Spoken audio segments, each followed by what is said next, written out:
the Teclaz tracking snippet, it's time for you to add it to your WordPress website.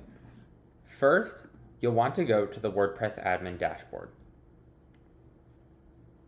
Next, you'll want to go to plugins, and you'll want to search for and install WP Code headers and footers.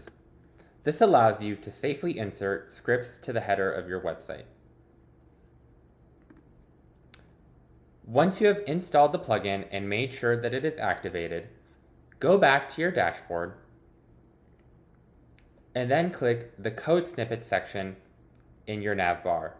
From there, click Header and Footer.